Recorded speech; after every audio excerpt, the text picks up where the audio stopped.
Hi friends, అందరికీ నమస్కారం. Welcome back to our YouTube channel. మీరు చూస్తున్నారు మాస్టర్ టీవీ. నేను మీ విజయ్ కుమార్.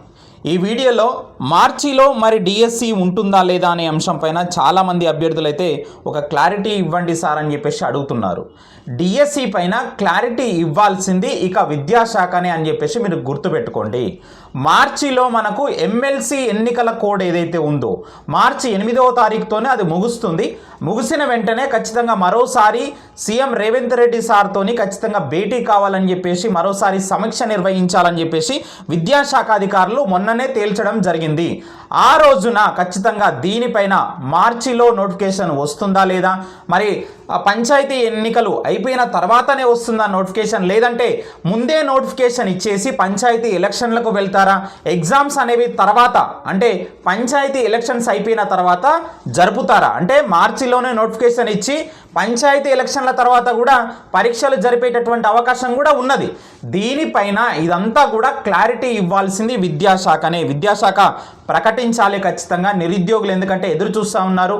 ఎందుకంటే జాబ్ క్యాలెండర్ అనేది మనకు ప్రాపర్గా ఇంప్లిమెంటేషన్ చేయలేకపోతుంది ప్రభుత్వం. దానికి గల ప్రధానమైనటువంటి కారణాలు కూడా ఉన్నాయి. ఇక్కడ మనం ప్రభుత్వాన్ని తప్పు పట్టాల్సినటువంటి అవసరం లేదు. ఎందుకంటే మధ్యలో ఎమ్మెల్సీ ఎన్నికల కోడ్ రావడం ఒక అంశం అయితే, మరొక అంశం ఎస్సీ వర్గీకరణ అనేది మరొక అంశంగా మనం చెప్పవచ్చు. కాబట్టి ఇక్కడ విద్యాశాఖ ఎంత తొందరగా వీలైతే అంత తొందరగా మరి దీనిని అంటే మనకు ఏ నెలలో డిఎస్సి నోటిఫికేషన్ రాబోతుంది, ఎన్ని వేల పోస్టులతోని డిఎస్సి నోటిఫికేషన్ వేస్తున్నారు, అందులో ఎస్జిడి పోస్టులు ఎన్ని, స్కూల్ అసిస్టెంట్ పోస్టులు ఎన్ని, సబ్జెక్టు వైజ్గా ప్రకటిస్తే గనక చాలా బాగుంటుంది. సో కాబట్టి ఆ విధంగా ప్రకటిస్తే గనక నిరుద్యోగులు మరి ప్రిపేర్ అయ్యేటటువంటి వాళ్ళు ప్రిపేర్ అవుతారు. ఎందుకంటే ఇప్పటికే చాలా ఆలస్యం అవుతున్న కొద్దీ మరి అందరికీ కూడా మరి ఆర్థికపరమైనటువంటి ఇబ్బందులు ఎదురవుతాయి. కాబట్టి తక్షణమే విద్యాశాఖ దీనిని ప్రకటించాలని చెప్పేసి నిరుద్యోగులందరూ కూడా మరి కోరుతా ఉన్నారు. మరి చాలామంది మరి అభ్యర్థులు అడుగుతున్నటువంటి మరొక అంశం ఏంటంటే, మరో టెట్టు ఉంటుందా సార్ బిఫోర్ డిఎస్సి? ఖచ్చితంగా ఇక్కడ మీరు ఒక అంశాన్ని గమనించాలి. మనకు మార్చిలో ఒకవేళ గనక డిఎస్సి నోటిఫికేషన్ రాకపోతే గనక 100కి 100% మరొకసారి టెట్ నోటిఫికేషన్ ఉంటుంది. యాజ్ పర్ జీవో ప్రకారంగా మనకు ప్రతి 6 నెలలకు ఒకసారి టెట్ అర్హత పరీక్ష నిర్వహించాలి. కాబట్టి ఖచ్చితంగా ఉండేటటువంటి అవకాశమే ఎక్కువగా ఉన్నది. ఒకవేళ మార్చిలో గనక డిఎస్సి నోటిఫికేషన్ వేసినా కానీ టెట్ కూడా ఉండేటటువంటి అవకాశం అయితే ఉన్నది.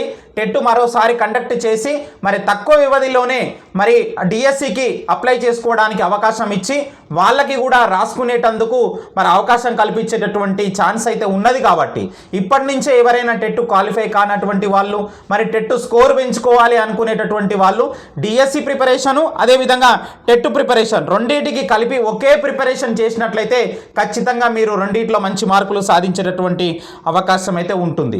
మరి అదేవిధంగా చాలామంది అభ్యర్థులు ఎస్డబ్ల్యూ ఫైనల్ లిస్టు ఎప్పుడు ఇస్తారు సార్ అని చెప్పేసి అడుగుతున్నారు.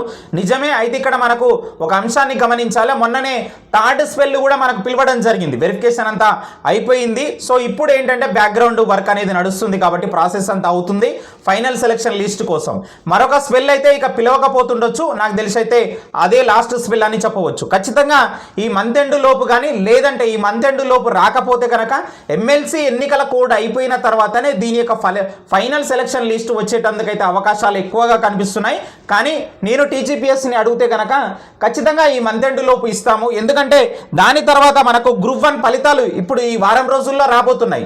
గ్రూప్ 1 వచ్చిన తర్వాత అయినా కానీ మనము ఎస్డబ్ల్యూ మరి ఫైనల్ సెలక్షన్ లిస్ట్ అయితే ఎక్స్పెక్ట్ చేయవచ్చు ఖచ్చితంంగా. దాని తర్వాత మరి గ్రూప్ 2 కానీ గ్రూప్ 3 కానీ ఇవి ఎప్పుడు వస్తాయని చాలామంది అడుగుతున్నారు. ముఖ్యంగా గ్రూప్ 3లో చాలామంది అభ్యర్థులు అయితే ఆశలు పెట్టుకున్నారు. మరి కట్ ఆఫ్కి దగ్గరలో ఉన్నటువంటి అభ్యర్థులు గ్రూప్ 3కి సంబంధించి చూడండి మిత్రమా, ఒక దాని తర్వాత ఒకటి ఖచ్చితంగా ఇస్తారు. ఫస్ట్ గ్రూప్ 1 వస్తుంది, తర్వాత గ్రూప్ 2 ఫలితాలు, తర్వాత గ్రూప్ 3 ఫలితాలు. అయితే చాలామంది అడుగుతున్నటువంటి అంశం ఏంటంటే, సార్ మాకు జిఆర్ఎల్ ఇస్తే కనుక మా యొక్క పొజిషన్ ఏంటో మేము చూసుకుంటాం కదా, సో దానివల్ల మాకు ఉద్యోగం వస్తుందో లేదో మేము తెలుసుకుంటామని చెప్పేసి చాలామంది అడుగుతున్నారు. సో ముందు జిఆర్ఎల్ ప్రకటించమని చెప్పేసి మనం కూడా టీజీపీఎస్సీ అధికారులను ఖచ్చితంగా కోరేటటువంటి ప్రయత్నం అయితే చేద్దాం. మీ యొక్క ఒపీనియన్ ఏంటో దీనిపైన కూడా ఖచ్చితంగా కామెంట్ రూపంలో తెలియచేయండి. మరి మరొక వీడియోలో మళ్ళీ కలుద్దాం. Thank you very much.